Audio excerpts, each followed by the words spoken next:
ॐ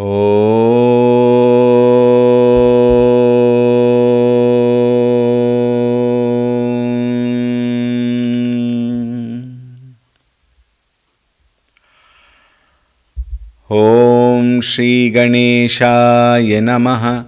ॐ श्री सरस्वत्यै नमः। ॐ श्री गुरुभ्यो नमः।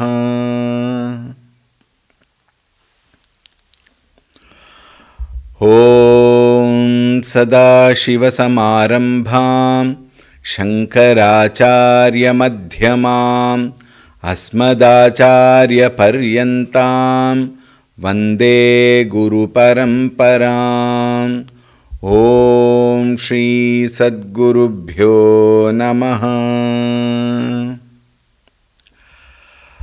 ॐ ध्यायामि चिन्मयानन्दं गुरुदेवं महामतिं प्रेमपूर्णं क्रियाशीलं सदा लोकहिते रतं कृपालुं सुन्दराकारं समर्थं सत्यदर्शिनं वाचा तत्त्वप्रकाशिन्या शोकमोहविनाशिनम्। ॐ श्री चिन्मय सद्गुरवे नमः।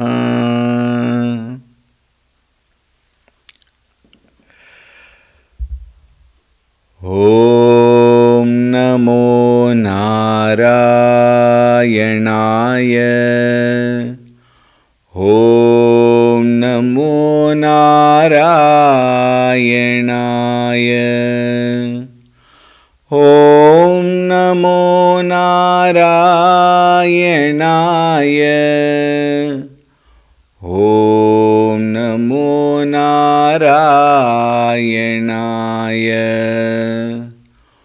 ॐ नमो नारायणाय। ॐ नमो नारायणाय। ॐ नमो नारायणाय। ॐ नमो नारायणाय।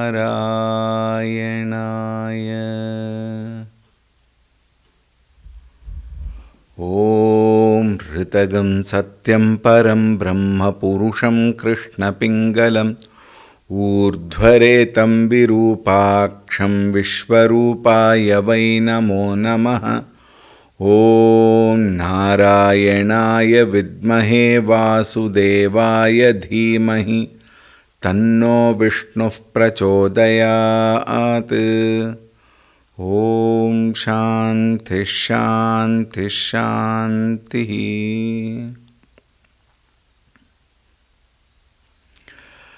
हरि ओम सुप्रभातम। ॐ शुक्लांबरधरं विष्णुं शशिवर्णं चतुर्भुजं प्रसन्नवदनं ध्यायेत् सर्वविघ्नोपशान्तये। शान्ताकारं भुजगशयनं पद्मनाभं सुरेशं विश्वाधारं गगनसदृशं मेघवर्णं शुभांगं लक्ष्मीकान्तं कमलनयनं योगिहृद्ध्यानगम्यं वन्दे विष्णुं भवभयहरं सर्वलोकैकनाथम्। ॐ नमो भगवते वासुदेवाय। ॐ विश्वं विष्णुर्वषट्कारो भूतभव्यभवत्प्रभुः भूतकृद्भूतभृद्भावो भूतात्मा भूतभावनः पूतात्मा परमात्मा च मुक्तानां परमागतिः अव्ययः पुरुषः साक्षी क्षेत्रज्ञोऽक्षर एव च योगो योगविदां नेता प्रधानपुरुषेश्वरः नारसिंहवपुः श्रीमान् केशवः पुरुषोत्तमः सर्वः सर्वः शिवस्थाणुर्भूतादिर्निधिरव्ययः सम्भवो भावनो भर्ता प्रभवः प्रभुरीश्वरः Swayambhu Shambhuradityah Pushkaraksho Mahasvanah Anadinidhano Dhata Vidhata Dhaturuttamaha. While seeing this shloka, we have seen Swayambhuhu, Shambhuhu, Adityaha and Pushkarakshaha. Today we have to resume with Mahasvanaha, that is a Nama. Mahan Urjita Svanaha Nadahava Shruti Lakshanaha Yasya Saha Mahasvanaha. Svanaha means sound, and it also means Nadaha. Svanaha means Nadaha, which means sound, and Mahan Urjita Nadaha. Mahan, very big, and Urjita, very powerful sound. Interestingly, we will find we don't hear any sound of Bhagavan. Only people make lot of noise. Is it not? Bhagavan is quiet. Bhagavan is silent. But the another beautiful meaning here given, Shruti Lakshanaha, meaning through the Shruti, he has really created a very big sound. What kind of sound? Many people say, we have to roar in silence. Parampuja Gurudev would say. We have to roar in silence. Roaring and silence appears to be contradictory. But the idea is one has to be strong in inner silence. And the inner silence becomes a roaring silence because it is very, very powerful. Here, Mahan Urjita Svanaha also means the one who is capable of the biggest sound possible and the biggest sound in silence also possible. Therefore, he is called Mahasvanaha. Shruti, Vedavakya, Ityadi are very big in its nature, in its content, and also it is very, very powerful. Why is it said powerful? Because it can remove this whole samsara. Samsara is such a big sound, is it not? Rather, such a big noise. And the Shruti Vakya, Veda Vakya, Mahavakyas are those which can even silence this huge sound of samsara and even eradicate them. Therefore, it is said Mahasvanaha. Anadi Nidhanaha.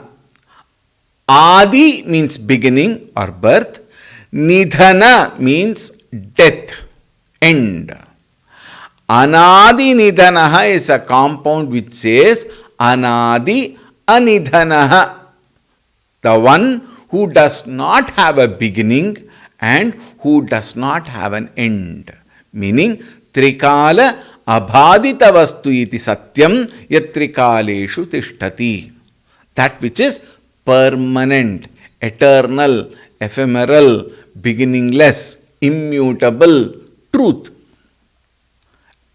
2. It also defies concept of space and time. Now here see, Adir Janma, Adi means Janma, Nidhanam Vinashaha, Nidhanam means Vinashaha, Tadvayam Yasya Na Vidyate, in whom these two does not exist. Saha Anadi Nidhanaha, the one who is changeless, one who is beyond time. Alright, this is what is Anadi Nidhanaha. Continuing. Dhata. Dhata meaning what? Dhata is different, Dhata is different. In Sanskrita, Alpa Prana, Mahaprana is very, very, very important because it can change the very meaning. And here, Dhata means giver. Dhata means what? Anantadi Rupena Vishwam Bhibarti iti dhata, the one who supports, who is the substratum, who is the adhisthana, who is the adhara of Vishwam. Anantadi Rupena means what? In all forms. In every form and in all forms. Bibharti means dharayati, the one who is the substratum, one who holds all names and forms and who supports all fields of experiences. Jagrat, Swapna, Sushupti. It also is the support for the fourth experience. Jagrat, Swapna, Sushupti are those which we know, which we experiencing. And the fourth one, the Upanishad says, Chaturtham manyante, Turiyam manyante, Sa Atma Savigneya. One has to learn, one has to understand, assimilate and experience that supreme which is the Chaturtha Avastha, and in that Avastha there is nothing called a separate Avastha that you experience like Jagrat Swapna Sushupti. That Avastha is the very Swabhava of our own true nature. So at all the four experiences, Bhagavan is the very Adhisthana, Bhagavan is the very Adhara. The next Nama is Vidhata. First one was Dhata, the substratum. Vidhata means what? Karmanam tat phalanam cha karta vidata. The one who is the dispenser of all fruits of action. Now this has to be very properly understood, which will give us the right knowledge. More often than not, karma to we cannot stop. Nakaschit kshanamapi jatu tishtati akarma krita. You cannot stop karma. If you stop, then you will activate four other people. Ram Nam Satya hai, take you. Think? So we cannot stop karma. And every karma must produce karma phala. This is law. This is niyama. Prakriti dharma. Every karma will definitely beget a karma phala. At the same time, now please be very attentive, because if you don't understand this, then we will misunderstand lot of things. Karmanam tat phalanam cha karta, when it is said, we have to understand it in two different standpoints. One standpoint is we performing karma and that karma will get karma phala. Right? So our karma phala depends upon our karma and our attitude while we perform karma. But we will find in our experience, very many times, our karma may not be as appropriate as the phala what we get. Like for example, very common example I will tell you. Every student will tell, I wrote so good in my examination, but they have not corrected properly. I did not get right marks properly. It is my fate. It is my luck, etc., etc., etc. But here, we have to understand, the marks which we get have got so many factors than what we have written. Our students are very, very creative in giving explanation for that, justification for that. I should have got 95%. Then why did you get 59%? No, I think that invigilator must have fought with his wife that day morning. What is the connection? Think. His mind was not proper, therefore he has given me less marks. So these are all justifications that students used to give normally. Evam parampara praptam, from that day onwards, this day to this day it is the same. And henceforth also it will be the same. Right? This is one way of karma phala. But actually speaking, if our attitudes while we perform our karma is very good. Now please note this very carefully. If my attitude while I am performing a karma is good, which is good for me, which is good for people around me, which is good for everybody, which will not bring regrets, which will not bring guilt, which will not bring pain or suffering to me or the others, such a karma will be rewarded with a better karma phala, and that reward is given by Bhagavan. Think. Our sincerity, our ability to keep up to the right contact, right thinking, right way of life, right conduct, right behavior, all these put together, when our attitude is sincere, Niswartha karma will definitely earn a karma phala which is better than what you might probably get otherwise. When our attitude is not proper, even though the karma is the same, karma phala will vary. And therefore, how does it vary? Karmanam tat phalanam cha karta vidhata. He will dispense a better karma phala and a better life for us, and therefore surrender at the feet of Bhagavan and doing every action with good attitude will get us good phala. Vidhata, dispenser of all fruits of actions. Dhaturuttamaha, this is another very beautiful word. Dhatuhu uttamaha. Uttamaha means best. Dhatuhu is a very, very important word that we have to understand rightly. Anantadinam api dharakatvat visheshena dadhati itiva dhaturuttamaha. Anantadinam api dharakatvat, because of the fact that he is the dhatu of the subtlest of subtlest. What does this dhatu mean? Like for example in Sanskrita. In Sanskrit, every verb has got a dhatu, root. It is said root. And from that root word, everything opens up. Like for example, we may say yuj. Yuj.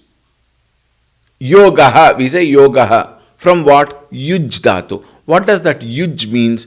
To unite, to merge, to come together, to integrate. All these meanings come. And what is yogaha? Yogaha is that activity by which I will be able to gain the result of all these put together. Yuj yujyate yogaha. Yuj yujyate means that which integrates. Similarly, dhatu is the root, the basis, the adhisthana of everything. And that adhisthana, he is the uttamaha. Why? There are several dhatus. For example, earth is the dhatu for all of us to survive in this world. Earth is the dhatu. Like that, there are so many, and everything have got a pradhana devata because who manages everything, and the root of everything is Parabrahma Swarupa Paramatma, and he is the best among all the dhatus. Therefore, he is called as Dhaturuttamaha. Dhatu is the basis that form the reinforcement on anything that exists. So, for everything that is there in this universe, the dhatu is Parabrahma Swarupaha, and he is the Uttamottama. If I can add one more, instead of Uttamaha, I say Uttamottamaha. He is the supreme Dhaturuttamaha. With this, the fifth shloka concludes. We will enter into, there is one more explanation. That is what I said. Sarva dhatubhyaha prithivyadibhyaha utkrishta chit dhatu ityartha. I said supreme being. This supreme being is nothing but chit. Sat, chit, ananda swarupaha, parabrahma swarupaha. In that sat is the truth which is there at all three periods of time. Chit is nothing but the consciousness. This consciousness is the supreme. Therefore, chit dhatuhu utkrishtaha. Utkrishtaha means what? That supreme, that subtlest of all, superior to all dhatus like the earth, etc. The superior chit being the chit dhatu, consciousness or intelligence as the sustainer of the world of cause and effect is the supreme. Dhatuhu uttamaha. With that, we go to the next shloka. Aprameyo hrishikeshah padmanabho maraprabhu vishvakarma manustvashtasthavishthasthaviro dhruvaha. Aprameyo hrishikeshah padmanabho maraprabhu Vishvakarma manustvashtasthavishthasthaviro dhruvaha. The namas are about 9 in this shloka. Aprameyaha, Rishikeshaha, Padmanabhaha, Amaraprabhuhu, Vishvakarma, Manuhu, Tvashta, Sthavishtaha, Sthaviro dhruvaha. Sthaviraha dhruvaha. These are the names which are there. We will see. The first one is called, he is called as Aprameyaha. This is one of the most important nama. That nama which gives us the logic of the Supreme. Therefore, I request you to be very attentive in understanding this nama. One more reason is, when we understand this nama, many other namas understanding will become very easy. Probably, if you also agree with me, after knowing this nama properly, we will save lot of time, because many of the other namas have the same meaning otherwise. Therefore, we will save lot of time. I will be referring back to this nama in very many namas, not one or two, very many namas. Therefore, if there I won't be explaining totally, it is because I have explained this here. Therefore, please be attentive. Alright, we will proceed further. To understand Aprameya, we have to go through a certain very important logical derivation. What is that? Prama. Prama means true, valid, actual knowledge of the Supreme. Here our subject matter is the Supreme. This applies even in all other sciences too. But here, since we are dealing with the Supreme Bhagavan, we will take that as the supreme knowledge. So, Prama means true, valid, actual knowledge. And there are 3 factors in this Prama, in this knowledge. What are they? The subject of this knowledge. See, always in any knowledge we have subject, object and the relationship. Here, means of knowledge. Alright. First one is subject, who is called as Pramatri or Pramata. Subject. Prameya is the object of knowledge. Please note, this explanation is given because of this Prameya, and the nama here is Aprameyaha. To understand that, we need to know this, otherwise understanding will be incomplete. Alright.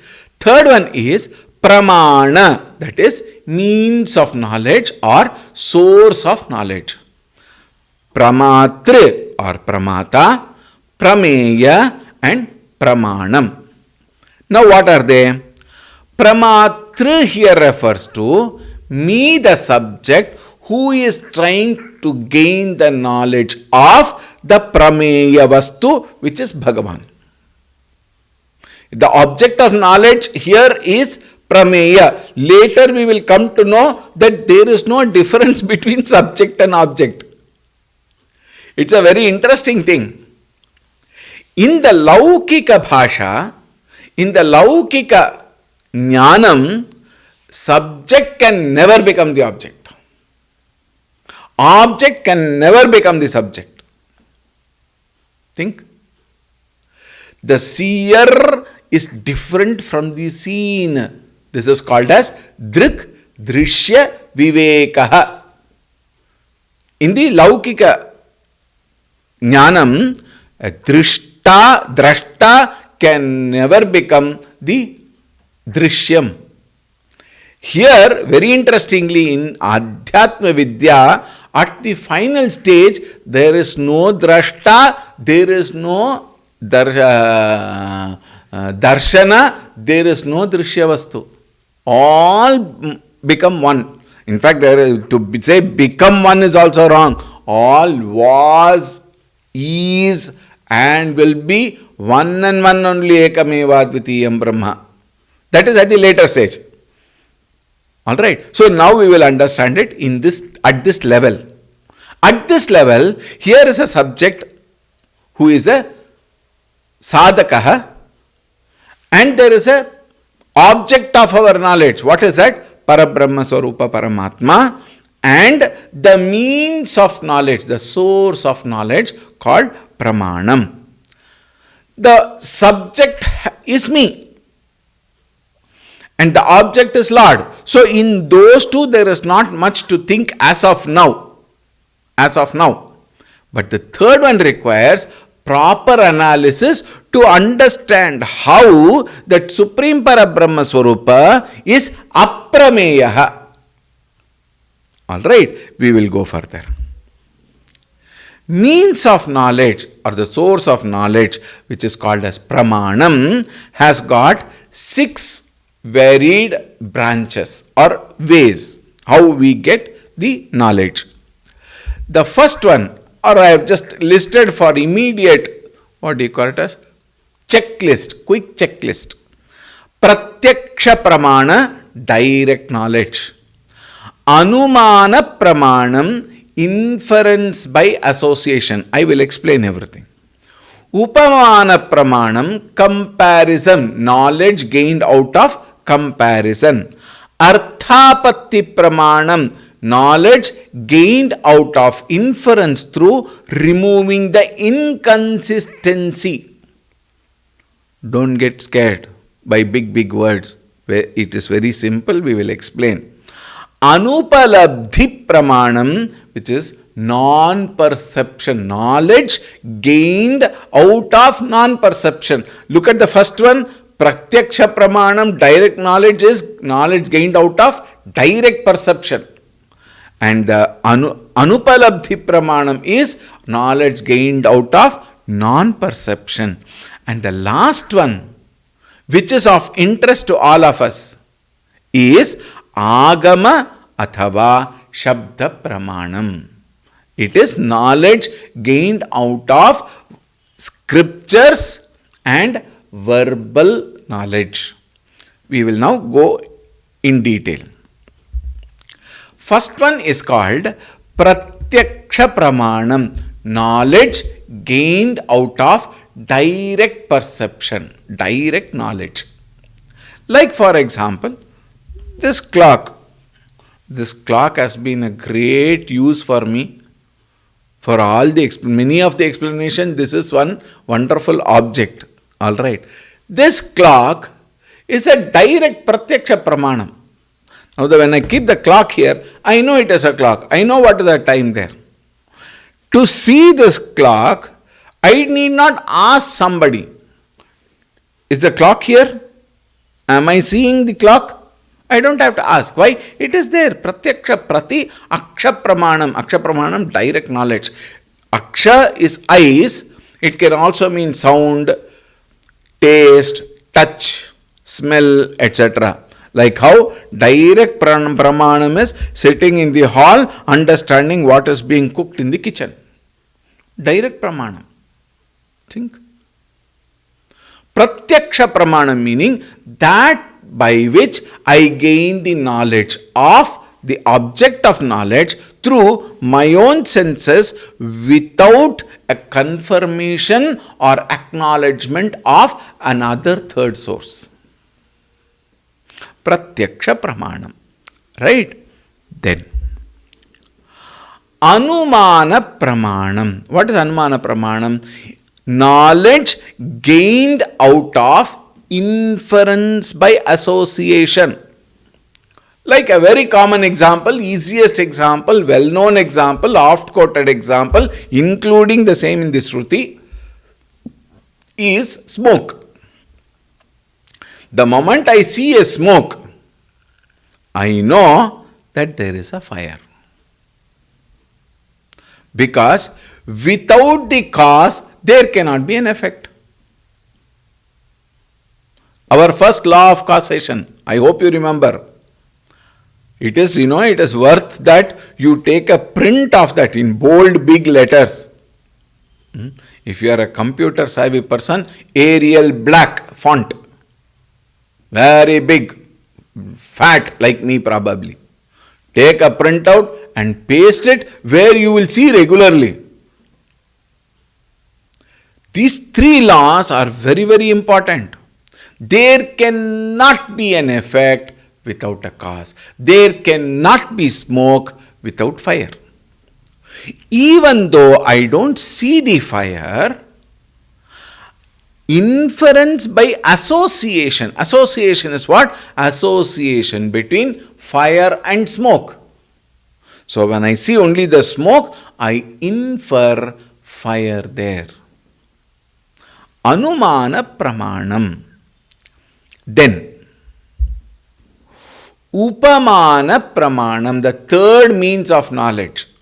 What is that? Upamana. Upamana is knowledge gained out of comparison. Like an example we will take. Somebody comes and tells me, Swamiji, yesterday in our area there was a wolf. I, Pratyaksha, have not seen a wolf. So I ask him, wolf? What is that? Wolf, Swamiji, you don't know wolf? I know wool, but what is this wolf? Then he says, Swamiji, it is an animal. It can eat even human beings. Oh, so bad. Is it as dangerous as a tiger or a lion? It is almost the same, if not the same. Meaning what? It can eat away people. But I have never seen a wolf. How will it be? Then he says, Swamiji, it look like a dog. It appears like a dog. Like a dog. So when you say like a dog, then dog I have seen. But wolf I have not seen. So the shape and the way a dog is, similar would be the wolf. Therefore, that which I do not know, I take the help of another thing which I know and compare them. Similar. If I say similar here, it means it is almost the same, may have a certain small differences. If there is no difference at all, then why have two? Is it not? Then I may call it as dog only. Why will I call it as wolf? Since it is a wolf and I don't know what it is, I take the help of that which I know. Parampuja Gurudev will always say, you can only know the unknown through the known. What is this through the known? Through comparison, through analysis. Think. I have a friend who plays table tennis. He says, I lost my ball today. Then I say, no problem, I will give you a ball. And I went and brought one tennis ball and gave him. You play table tennis, na? Tennis ball you take, you can play it on the table. Table tennis. He said, Swamiji, I thought you are an intelligent person, you know many things. You have proved wrong. What?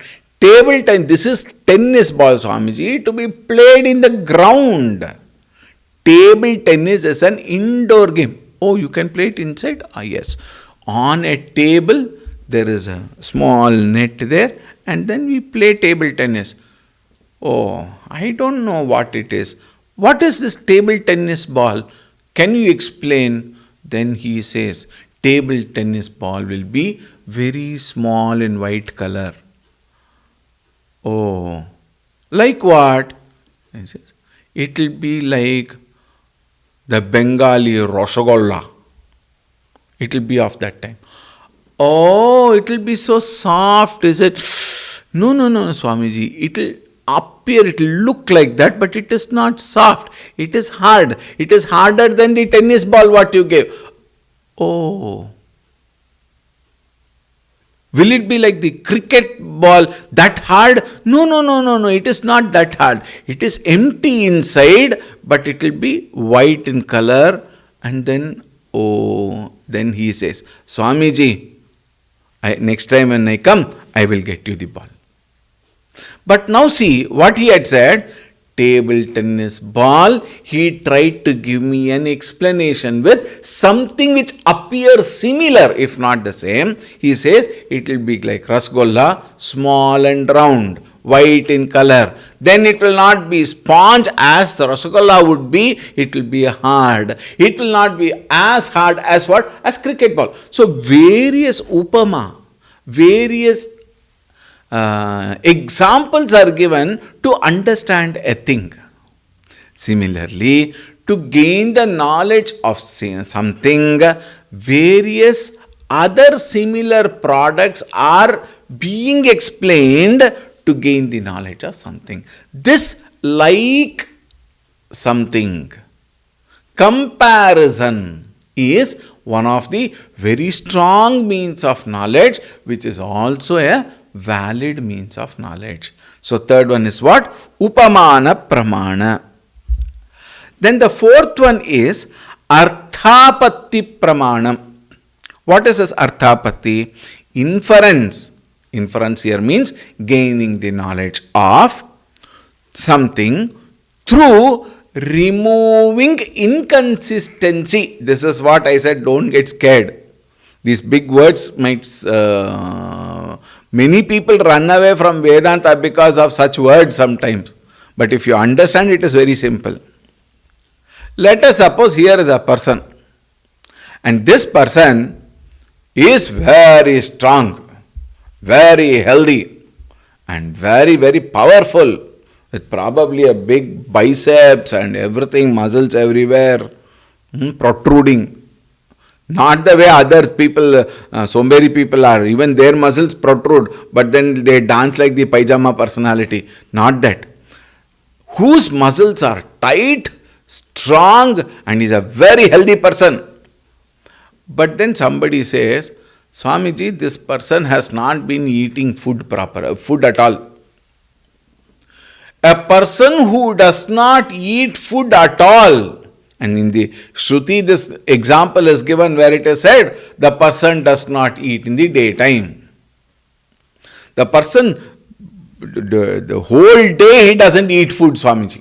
Look at the expression. Whole day he doesn't eat food, but then he is very strong and powerful and he is able to do anything, lift anything. Then there is something wrong between what is said and what is the fact. He is strong and healthy, but whole day he doesn't eat food. Meaning, he must be eating during the night. What is the expression there? All day he does not eat. So probably he is eating during the night. So what is the understanding here? Whole day he doesn't eat. And what is the fact there? He is very strong. Therefore, one cannot be strong without eating. This is again Prakriti Dharma. But if somebody is strong and not eating during the day, as the expression goes, then the understanding is why this problem comes. There is an inconsistency. What is the inconsistency there? The logical inconsistency is, if somebody does not eat, he becomes tired, he becomes dull. Try. One Ekadashi you try. And there are some Ekadashis. Nirjala Ekadashi. Nirjala Nirahara. Ekadashi is Nirahara. Nirjala Ekadashi. That day you should not even drink water, it seems. One Ekadashi. Oppa. How much of prashamsa for that? Previous 2 days we talk about it. What? Day after tomorrow. Ekadashi, Swamiji. I won't eat anything. Swamiji, tomorrow is Ekadashi. Today I am busy. What? Because tomorrow I cannot eat. Today I must fill, so that I can manage tomorrow. And day after tomorrow I am busy. Why? Tomorrow I have Ekadashi. Tomorrow I am fasting. Therefore, day after tomorrow I can feast. Think. One Ekadashi, we are not ready to give up our food. There are people who give up food for so many days. There are people who cannot have food for so many days. Why? Poor people. Look at that. One day if I don't eat food, I become, oh Swamiji, I am tired. Today I cannot do any work. Let us say evening I call up. Sir, I want this work to be done. Can you please do it? Oh, not today, Swamiji. Today is Ekadashi. I have not eaten food for the whole day. So I am very tired. There is no Shakti in me. Tomorrow after 10 o'clock. Why after 10 o'clock? I must have a sumptuous breakfast. Generally it is not 10 o'clock. Next to Ekadashi, Dwadashi, you will have early breakfast, because again previous day I have not eaten anything. Think. If somebody is very strong, that means he must have eaten, otherwise it is not possible. There is inconsistency in the saying and the being. Think. Therefore, artha apatti pramanam, that means what? He must be eating at night. So you listen to something and you derive something else. There are some people who are called as Amavasya. Why? All same color, head and face and shariram same color, full dark. Amavasya. In colleges they have such names, isn't it? If somebody is very dark, Amavasya is coming. Or somebody is extremely bright, Paurnami is coming. Like that we give some names. Think.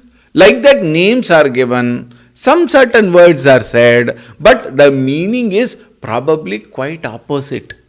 Because the word and the fact are inconsistent. Such a knowledge gained out of removing the inconsistency and gaining the factual knowledge is called arthapatti. And then we have the fifth one, anupalabdhi pramanam. Upalabdhi means I see, I comprehend. Anupalabdhi means non-apprehension of a thing. Now please be attentive. Non-apprehension of a thing gives me the knowledge of absence of that thing. Now for example, I do not have a chair here in this spot. I do not have a chair. If I say, what is a knowledge? Knowledge is the knowledge of the absence of a chair here. Not having a chair here is also a knowledge. Another example, similar example. I do not have a glass of water here. If I say, that means what? There is no glass of water is the knowledge gained. Think. Non-existence of a thing also becomes the knowledge of the non-existence of that thing. Think. So thus we find 5 types of knowledge. Pratyaksha pramana, anumana pramana, arthapatti, anupalabdhi, and of course third one, upamana. Pratyaksha, anumana, upamana, arthapatti, anupalabdhi. All these 5 types of knowledge cannot give me the knowledge of the Supreme. This is the derivation. How to come to that, we will see tomorrow. Om Shanti Shanti Shanti. Harihi Om. Shri Gurubhyo Namaha. Harihi Om.